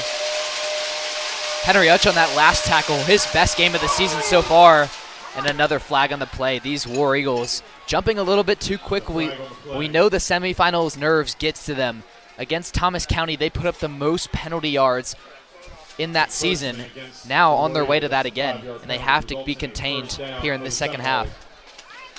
You know, the nerves are high. In this game, Marist is normally just such a disciplined team. This is kind of uncharacteristic of how they normally play. Another 1st and 10 here for the Seminoles. pitch out wide. This one, Mims breaking forward, and a good wrap-up right there. Dawson Bateman able to recover with the open field tackle. I mean, it is time for this Marist War Eagles team to stop them on a third down. This Marist War Eagles team all season long has just been so good at limiting those third down plays and not allowing the running pack to be as focal. But we're seeing it's penalty after penalty, whether it be an offsides or a false start, that continues to kill this Marist team. Still a second down to go before a possible third down stop. 6 yards from a first down. Another handoff right here, and Mims bulldozes forward. Still short of the conversion, but now about 2 yards to go. I mean, we're seeing a Creekside team that is very similar to the Marist War Eagles when it comes to third down conversions. These short yard situations, Creekside just has a plethora of options on the offensive end, especially with rushing quarterback Caden Benson to create on these third downs. Marist needs to send a blitz, get after Caden Benson before he can make it to the line of scrimmage, and push him back, which will be a huge punt.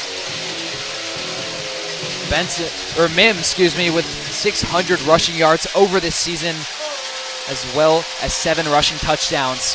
He has been a big factor of this offensive drive here for the Creekside Seminoles, looking to play into more factor tonight. And a huge sack in the backfield, wrapped on the ground. How about Jack Callahan throwing it down on that one? Jack Richardson, it was time for him to come alive. Someone who has been the most dominant player for this Marist War Eagles team all year. And what a job there to make that tackle. Jack Richardson has been the most influential player on this defense in the postseason. Look at him just easily break the line, no one in front of him, and a major liftoff right there, as that definitely shook Caden Benson up. And here's the thing with this Creekside team, not good on special teams, especially with punting. That means a 4th and 7 situation like this is something they're going to go for each and every time. Let's see if War Eagles can capitalize. A stop right here would give Marist exceptional field position. Benson having to take this one on his own, and he stopped. Nowhere close to that first down, and now Marist able with the ball. Jack Ewert with a chance to give Marist the lead. I'm pretty sure that was Max Marags, correct me if I'm wrong, but that was an electric tackle there. I mean, Caden Benson, he saw no one was there. He saw the pocket collapsing there. Look at this replay here. Look at him stepping up there. That speed almost gets out there. No, it's Jude Norton. That was an incredible tackle. Jude Norton also having the best game of his season so far. This junior has been the most key class of 2026 player we've seen in a very long time, stepping up for that spot as Whit Blackburn went on to play middle linebacker at Wofford. The junior filling his spot, and now Marist on the offensive drive once again. Short carry right there for the War Eagles as they don't go very far. Chris Hartel brought backwards. You've got to have a little bit more confidence here. Senior defense get a nice stop there. I mean, this is difficult. They're holding the Creekside, a really good Creekside offense at just 14 points here midway through the third quarter. And now it's just up to their offense to try to produce here.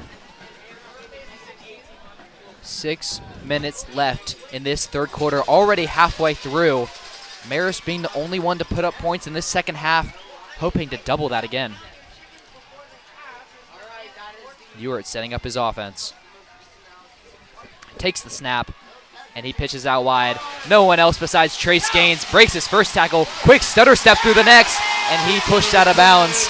Another first down, and Marist continues to drive into Seminoles territory.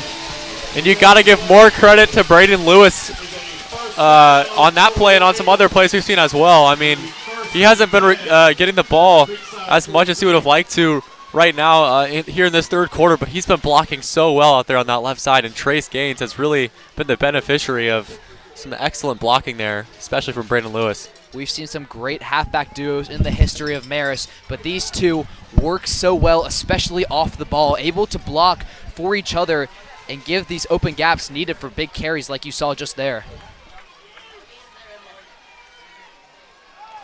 Quick jump on the play, and another flag flies. All three from the officials. War Eagles push back. It's just so unfortunate for these Marist War Eagles. That's going to be on Brady Berry, the right tackle there, just jumping just a low bat at the line of scrimmage and just so uncharacteristic. All season long, the Marist offensive and defensive line did such a good job in just playing it safe and not jumping early. And right now, we're just seeing that continue to cost these Marist War Eagles good field positioning, and it's really been affecting them. Still a first down situation, but now 15 yards to go from another conversion. Gains out at receiver with Lewis close to Ewert. Quick fullback carry right there. It's a big dive forward. Parks Kaiser almost recovers that penalty with just one carry. Yeah, I love to see Parks Kaiser there. Just go right up the middle, doing a great job and squeeze through that little gap, and then just using his strength to get that 5-yard gain. Exactly what you want to see out of the fullbacks, and now gives Marist a chance to continue to try to keep their offense on a hot streak, especially with them having the momentum on the offensive end. And he did completely recover from the penalty in that one down. Parks has been so crucial to that fullback position, and we know the backfield will be in good hands next year. But hoping to continue this campaign and in 2024. Less than 5 minutes here in third quarter action at Marist MST on the NFHS Network. Thank you for tuning in and continue to stick around to see one of the closest games in the entire state tonight as Ewert breaks forward. A quick stutter step from him. Does he get the conversion? Officials look to call this one just short, within inches. Yeah, but it's a great run there from Jack Ewert. Read the play well, read the Seminoles D-line well. That's exactly what you want to see. That's the confidence that Ewert has had as a starting quarterback for 3 years, and finally waking up in the second half. But now, a huge third and short opportunity, and after that 2-point conversion wasn't able to succeed. Let's see if Marist can capitalize from short on this play. Another reset play as Braden Lewis goes back to his position. Like we said, Jack Ewert will not go down quietly, really coming alive here in this second half. And that converts. Marist, with more time on the offensive possession, continue to extend this play. And now, with over 3.5 minutes, Marist has another chance to score within this third quarter. Yeah, Parks Kaiser looking very good at that fullback position tonight. Just does such a great job in short yardage situations. And last week had a great game, 7 carries, 47 yards. And if he can continue to produce like that, Marist is very set for the future, especially with next year losing Chris Hartel. I mean, knock on wood, but Marist is very good at keeping the ball secure on the offensive side. So it's just keeping this side of the ball out on the field as long as possible and making sure Creekside has no chance to respond.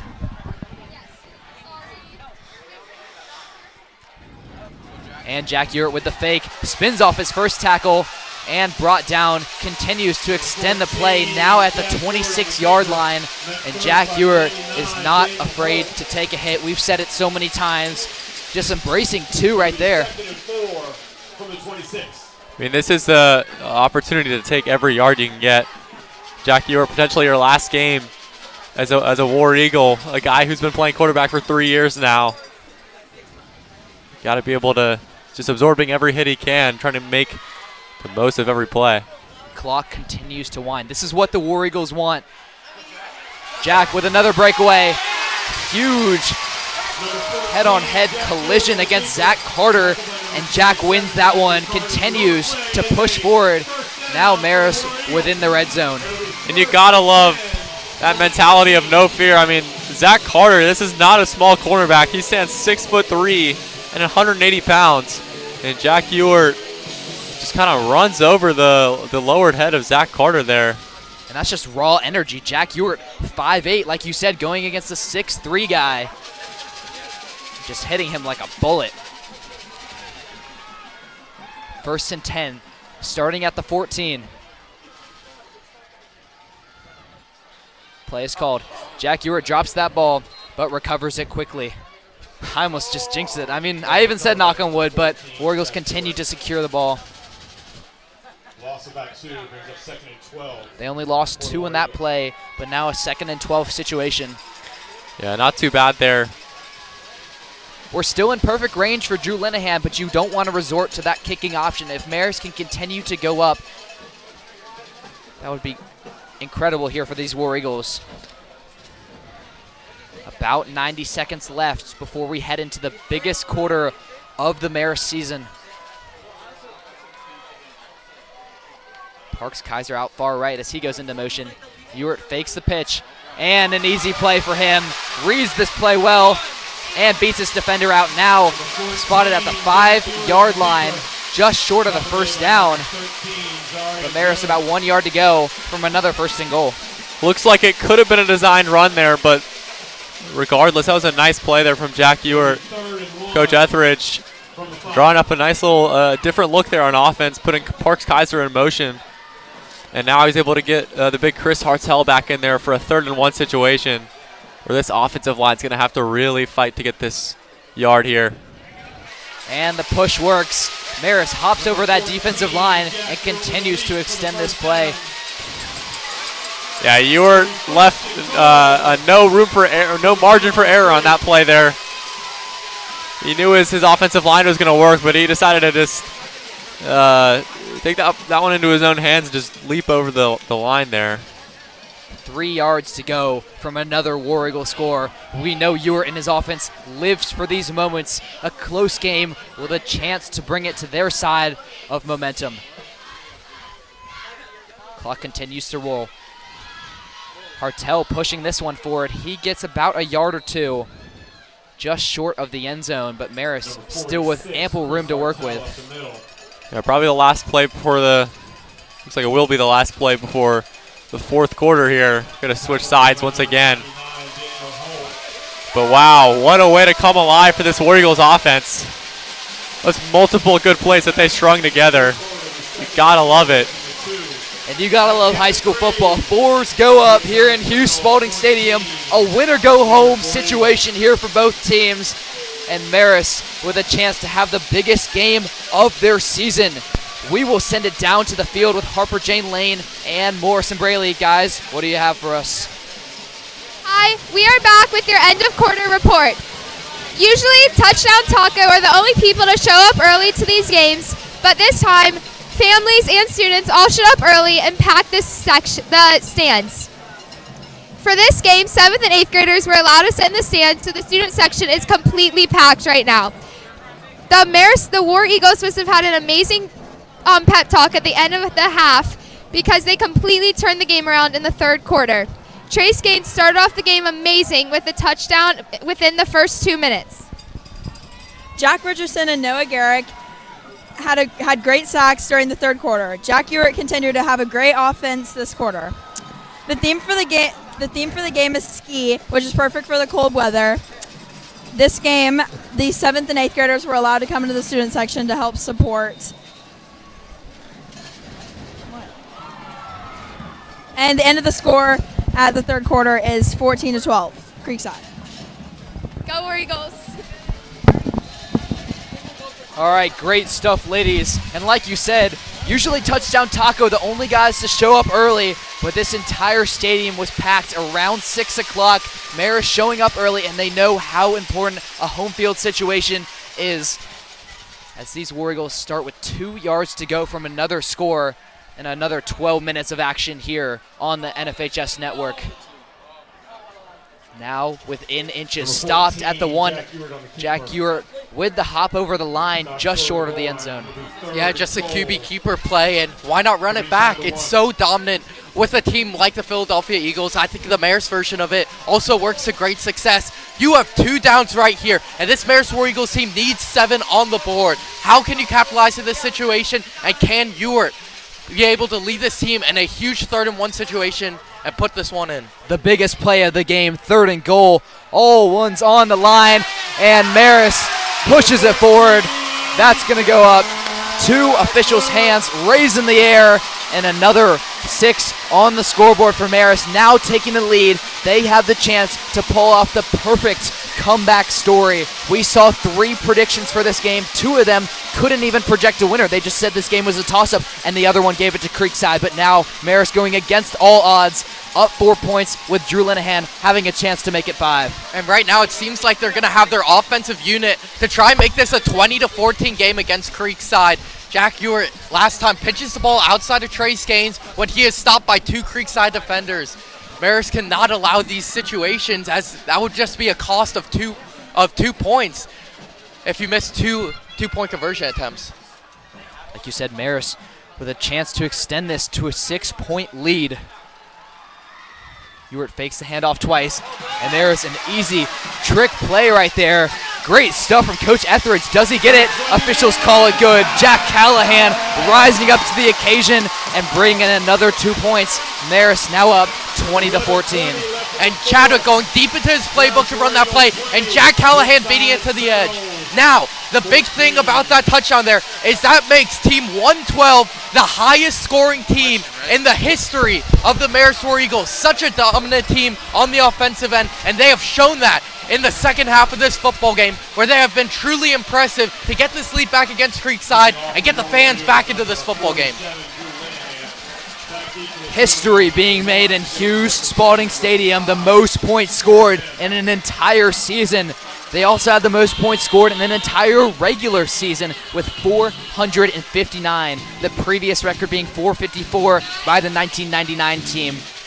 These War Eagles know how to put the ball in the end zone, and you saw it twice tonight.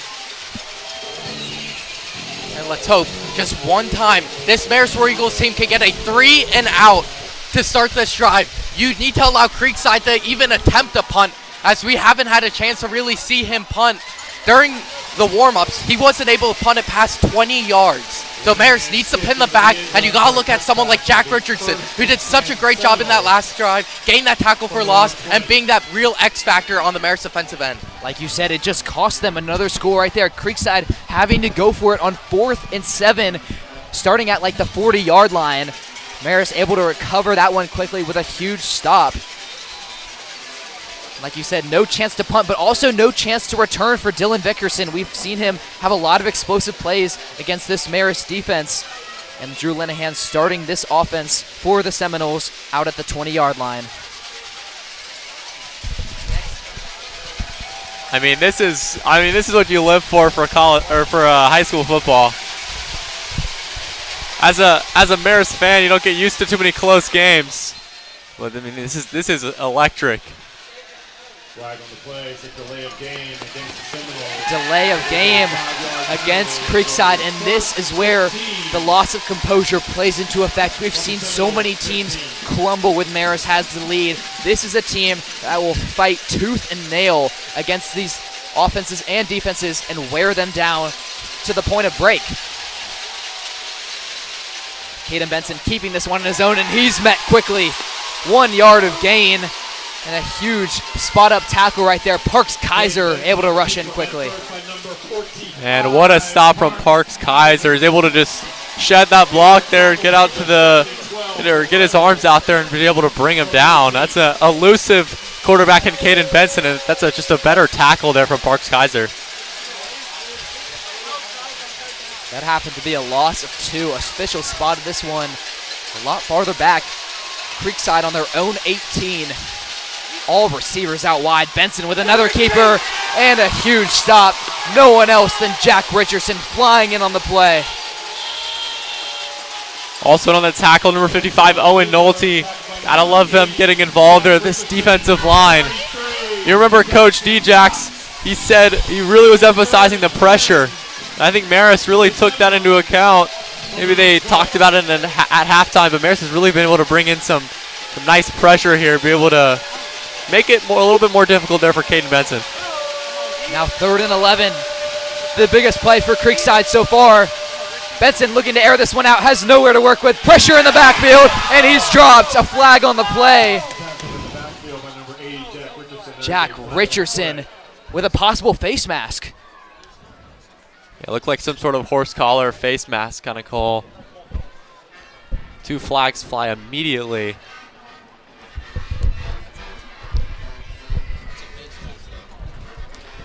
Oh, man.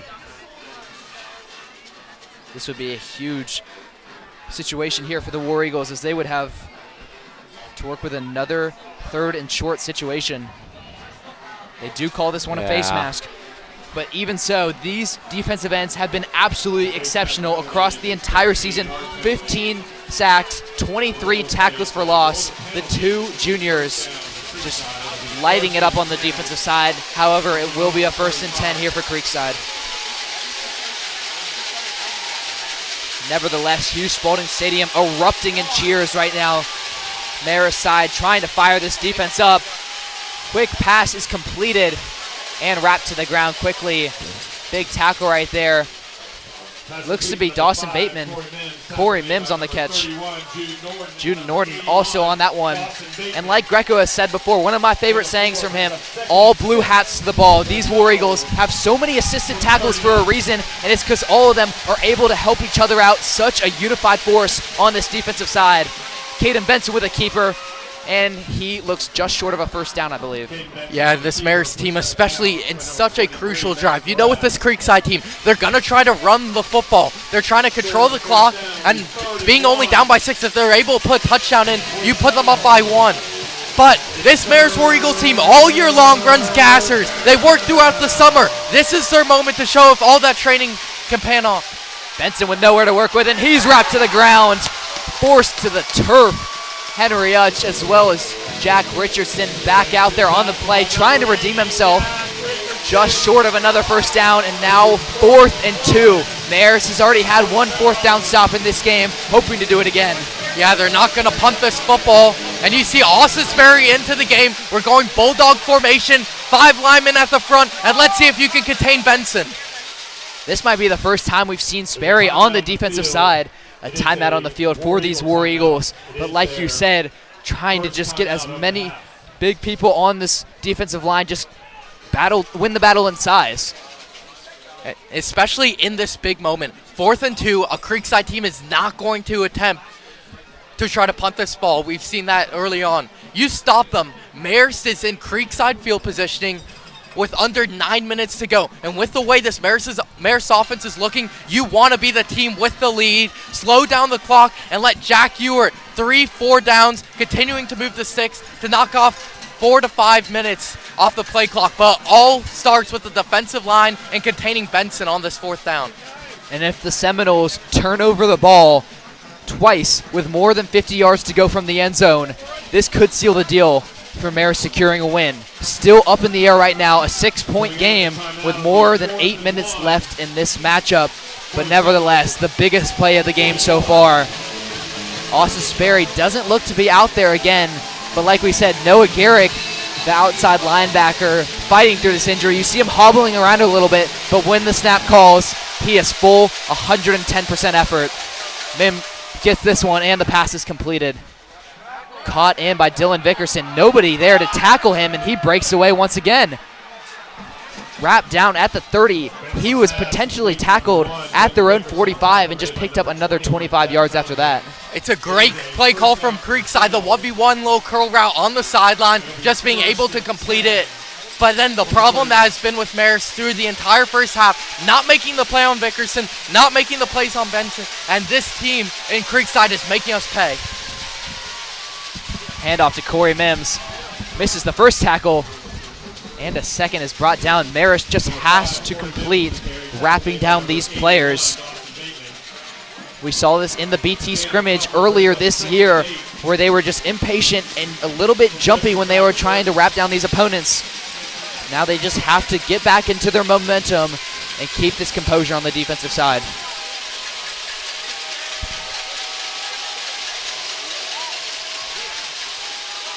Benson with his own keeper, and he's stuffed. Stopped at the 30-yard line. He is slow to get up. Looks like Richardson was somewhere in the middle of that tackle there. Another 3rd down for the War Eagles. This one's huge. I mean, we saw what looked like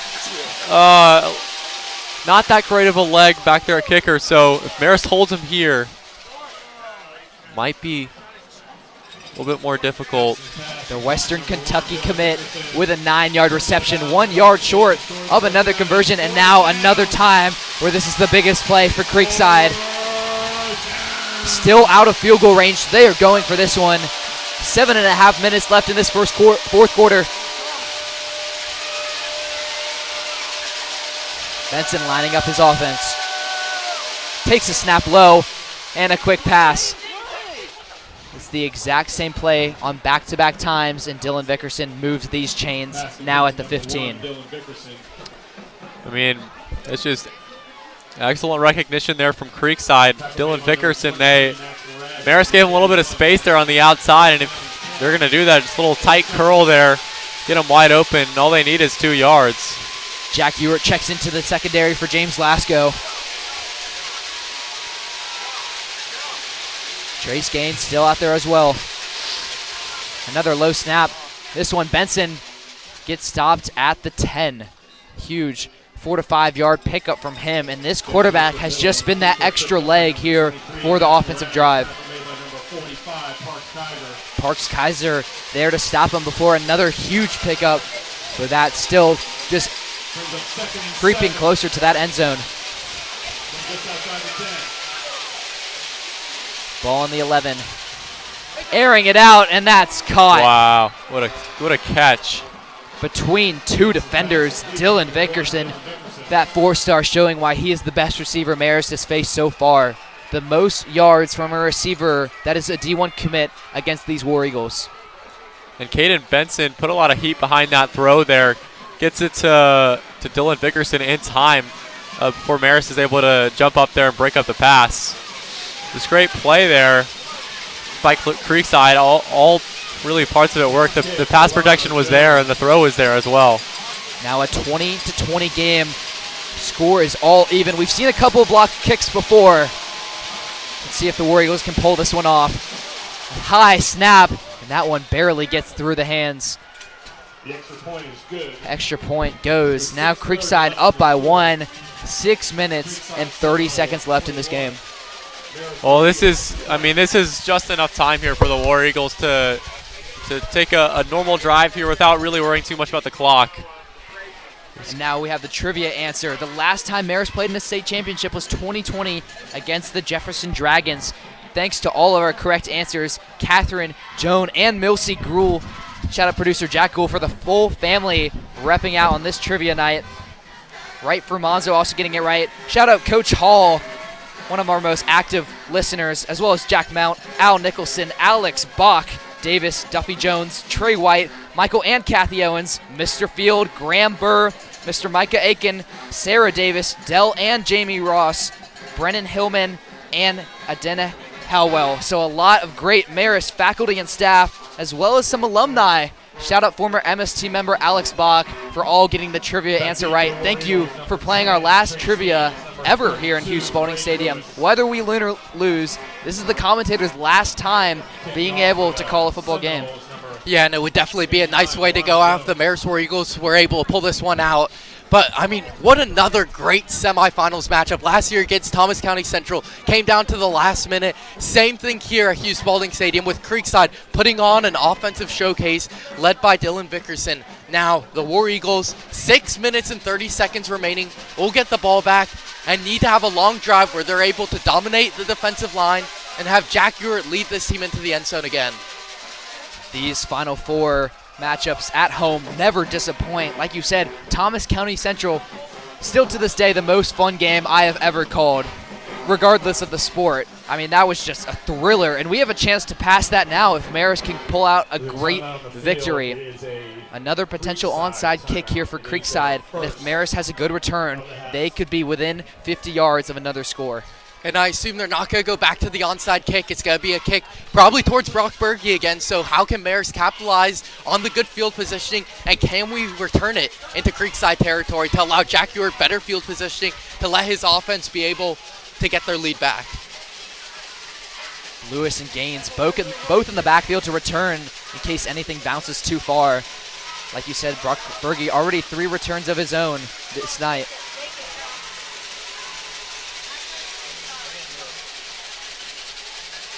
Creekside trying for a little bit of confusion. This one is skied. And a big return possibly right here. Stopped right at the 41. Kick is fielded by number 18. And there's James Lasco catching that one. Along with Berge, he's also been the second biggest returner on these onside or squib kicks.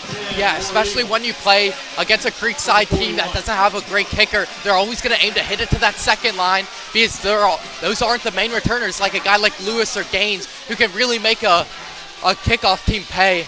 But Berge and Lasco doing enough to catch the ball and be able to make it 35 yards of their own. 59 yards to go for the War Eagles to take the lead. Snap from Ewart. And he has a keeper. Stopped about the 44, 3 yards for him. And Jack Ewart still continues to rumble forward. Not a bad carry for these War Eagles as they continue to push forward for another conversion. And right now, more than ever, you need Jack Ewart to show his veteran leadership, be able to orchestrate this offense like he has done so many times in close ball games, and be able to utilize each and every player so you can be able to carve up this Creekside team and allow this drive to get some points on the board, being down by 1 with 6 minutes left in this semifinals matchup. Kaiser checks in for Hartel. I don't think we've seen the same fullback on consecutive plays tonight. Ewart with a pitch out wide. Braden Lewis taking this one. A huge missed tackle. An obvious frustration from the Seminoles team. That just cost them another huge pickup. Looks to be just short of a first down, spotted within inches. Now at about the 50-yard line. Yeah, way to just keep that thing simple. Not really try to do too much there. A little pitch to Braden Lewis, let him do the rest. And it doesn't always take a fancy move. He just lowers his shoulder, continues to drive forward, and like you said, keeping it simple and producing well. 5.5 minutes left. Jack takes the ball. And a big fullback dive.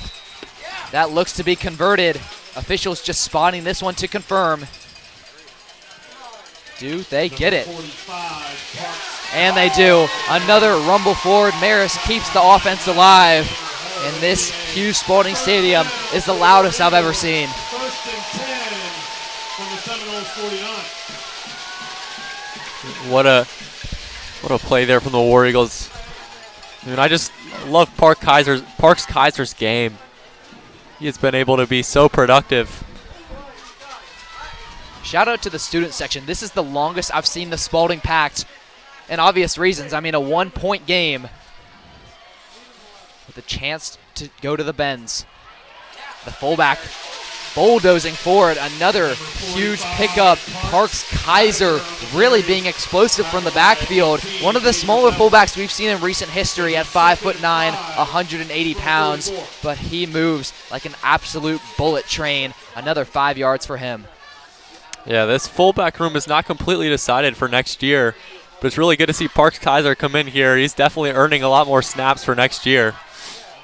There's a lot of hope left for this class of 2026 in the 113th year of Marist football, but sticking with the 112th. Another rumble forward from the backfield. It looks like we'll be sent to third down. Braden Lewis creeping closer to that first down conversion. And we have another player down on the field, this time from Creekside. The first time we've seen a Seminoles injury. And regardless of the team, you hate to see it. Looks like it's going to be number 90, Cassius Birch. He took a shot on that one as Braden Lewis was moving very quickly as he burst out of the line there. And Cassius Birch caught all the momentum of the super speedy Braden Lewis on the move. Like you said, you catch some of these War Eagle halfbacks, it's like hitting a moving vehicle. Cassius Birch would definitely be a big loss here. The defensive end, third on the team in total tackles with 75 of his own over 12 games of play. Yeah, just a sophomore as well. And although you hate injuries, this would be a big relief for Jack Ewart if he has a couple of plays without this sophomore defensive end in on the field. Cassius really leading this pressure defense. And now a chance for the War Eagles to capitalize. Now 2 yards to go. 4 minutes left. Motion from Lewis. And he gets the ball, slips past his first opponent, and just continues to fight forward. Stopped at the 33. Ample room past the first down. And Marist creeping closer to that end zone once again. Marist doing exactly what the Falcons did last week against the Chargers. The outside handoff that ended the Falcons game, losing to the Chargers. This time, Coach Chadwick and Coach Etheridge make the play call. They go to the outside, and a great block from Brady Berry sets up Braden Lewis to use his speed, get to the outside, and Marist continues to chop off some clock, now under 3 minutes and 30 seconds remaining. You saw that play just work. Atlanta Falcons, this is your chance to get another great running back. Quick keeper right there. Doesn't go too far, but still a major pickup as every yard counts. We just can't have plays for loss. That one was nowhere close to one. 3 yards pickup, and now 2nd and 7. Especially with Creekside already using a timeout on that last kickoff, it will be very tough for them to get down the field if Marist can continue to chop off the clock. And especially with right now, the field goal would be almost 45 yards, which is about where Drew Linehan's long is for his career. So Marist needs to continue to pound this run game and continue to move this Seminoles team back. Still 2 plays to go before having to decide on Linehan as Urick keeps this one and dogs forward. Now within the red zone, this Marist offensive line continuing to help Jack Ewart creep closer, and I mean, that's just classic War Eagle spirit right there. Do not go down on a play. Stay on your feet as long as possible, and you saw another 5 yards being picked up after that. And the biggest rush in Jack Ewart's career, doing such a great job in extending that play, shaking off defenders, and that's exactly what you expect out of the 3-year veteran. Runs this offense to perfection and uses his body to get that first down. What a huge play, as now we are getting close to that 2-minute mark. And I hate to disappoint you, Greco, but we are not looking at a Drew Linehan career long anymore, but definitely a big relief for Coach Etheridge and his offense. 2 minutes to go. The biggest game in the state. This play just bobbled forward. Still a little bit of a pickup with Parks Kaiser, but just tripped up in the backfield. Yeah, last year, the game against Thomas County Central, Marist driving down the field when Ewart tosses the ball to Lewis and he fumbles the football.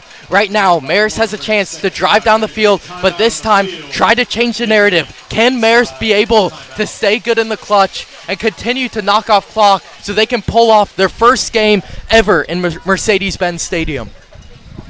Like we said, possibly the first trip to the Benz as they relocated from Turner Field to a new location, the Falcon Stadium being the next site for these 2024 playoffs. But like you said, the biggest rush of Jack Ewart's career, averages about 7 yards a carry, got about 12 there, and that is close to 1,000 rushing yards, including this game stats, on his season alone. I mean, really just is able to be that glue guy, that missing piece for this offense. The triple option really thrives with that mobility at the quarterback position, and Jack Ewart provides that. Still 2 minutes left. You know the War Eagles are going to try to keep this ball on the ground and wind out as much clock as possible. Keep the pressure on for this Seminoles team. Creekside just has 1 timeout left. The War Eagles still with 2 timeouts. Braden Lewis rushing forward. He breaks his first tackle and continues to push forward. Marist has no problem with keeping the clock high as Braden Lewis fights forward for another touchdown. That is his 4th rushing touchdown of the season. He missed the first 5 games of the regular season and now coming out as the biggest halfback in this postseason run. Electric run from Braden Lewis there. Marist is going to go for 2 once again. Up by 6. We'll see what they can do here. But there is just a little bit enough time here for the Seminoles to make a little bit of magic here if the War Eagles aren't careful. There's a timeout on the field. And a very smart call to go for 2. Like we said, this Creekside kicker not very strong. So if they go for the extra point, it would still put Marist only up by 6 and a chance for Creekside to take the lead if they score a touchdown. Now with a chance to force it with a 2-point conversion and make it at least a 1-score game. Ooh. Man, I'm feeling the pressure up here. This is nerve-wracking. Freebird reigning throughout Hugh Spalding Stadium. Shout out the rock band led by senior Robert Babin, who just committed to college recently. Belmont University. Thanks, Mr. Greco. One of the best music programs in all of Nashville. And of course, he created your MST theme music. Always grateful for Mr. Babin. Been blessed by the auditory excellence of Mr. Robert Babin over these past couple of years. But now let's see some War Eagle second point conversion success. They've already got one so far. I believe they've missed 2 in this postseason already, so very even on the play, about a 50-50 shot for them. But the way this momentum is moving, I believe the War Eagles have a very solid chance. Nevertheless, they keep the lead. So regardless of this, still a very close game here in Hughes Spalding Stadium with 1:43 to go. Creekside with a good turnout, trying to get some pressure on for Jack and his offense, and a flag on the play. False start. That looks to be on Brock Berge again. Marist will be pushed back another 5 yards. And you wonder, will they go for the 2-point again? I mean, still within range, but a little bit more of a risky situation. Yeah, it looks like they will. Nope. Drew Linehan comes out.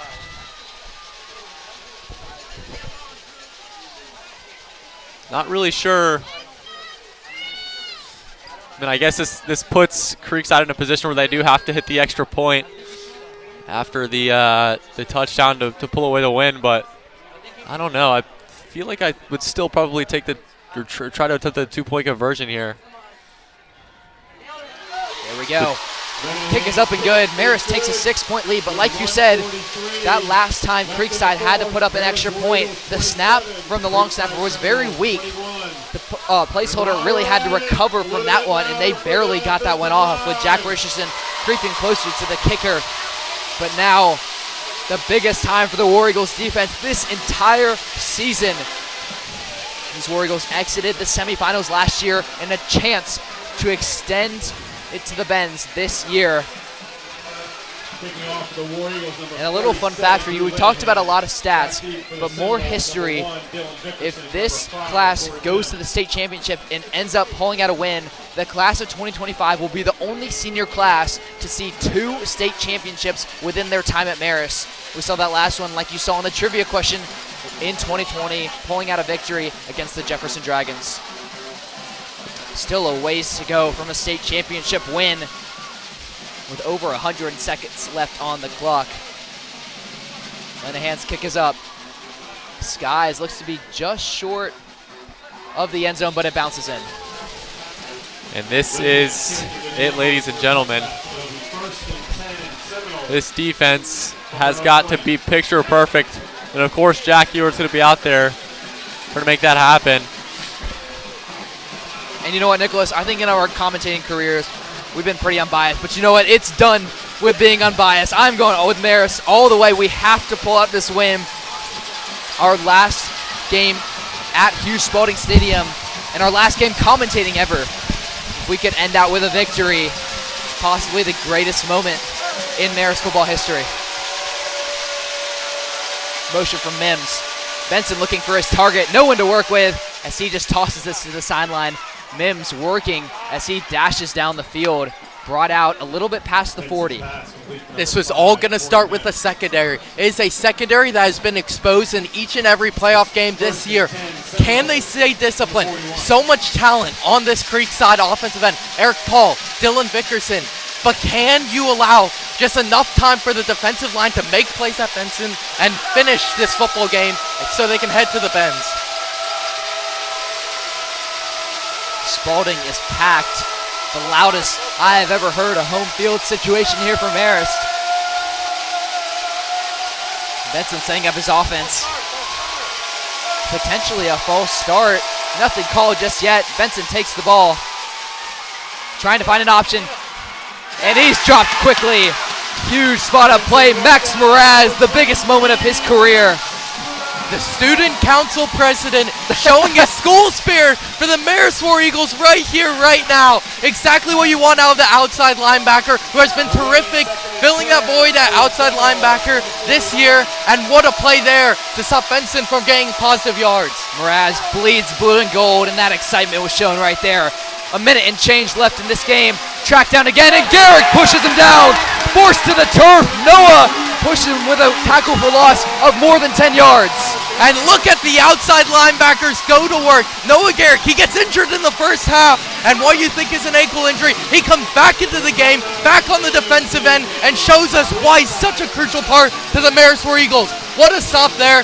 3rd and a mile. Can the War Eagles put this one away to play North Oconee in the championship? And I mean, I apologize we were yelling into these mics, but we just have to match the energy here. Everyone is losing it on this half of the field. Marist, this is really just where the home field advantage, I don't think anyone else brings the home field advantage like Marist does. Marist brings a town together. It's all the alumni. It's everyone a part of this Marist community that loves this football team so much. And in a moment like this, 27-21, you see it in the student section, you see it in the parents, you see it in the players. Can you bring that energy, and can you finish out this ball game? It's such a crucial semifinal matchup. Below freezing weather, but these War Eagles are bringing the heat. Less than a minute to go. 3rd and 20, still not out of the range for Benson, as we saw big Dylan Vickerson bringing up big carries. Pressure is on. Benson looking for a target. He gets one, a quick scoop up, and Mims just steps out of bounds. More than 15 yards to go from another conversion, but that picked up about 4 or 5. And that's what you need the secondary to do. Block the deep shots down the field, and it allows the defensive lineman to get to the quarterback, making him have to do short routes. 4th and 17. Biggest play of every single player on this field's career. Jack Ewert's at safety, and it is this time for the secondary and D-line to step up and finish this football game. 4th and 17, ball on Creekside's own 34. A trick play right here, launching this one back. Pass is aired out, have one receiver to block, and that's swatted out of the air. The knife to the heart. Marist back on the offensive side. Everyone losing it. All War Eagles out on the field, and that seals the deal. And you talked about it so much today, about the Marist War Eagles being the best second half team in the country. This is what you need the Marist team to do. Go out on the offensive end, be able to work the triple option to perfection, and on the defensive end, the secondary coming alive, limiting Creekside, and Marist will be going to the Mercedes-Benz Stadium for the first time in their history.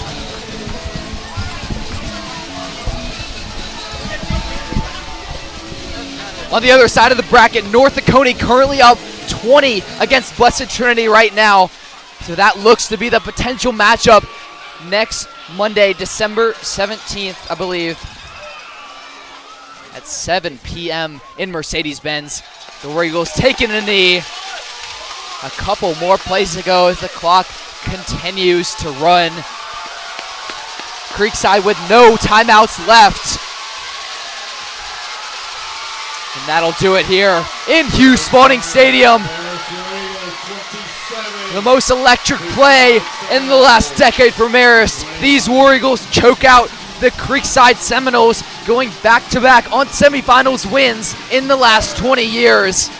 And I mean, this is just so characteristic. Chadwick now with 445 career wins, the most out of any GHSA active coach by over 200.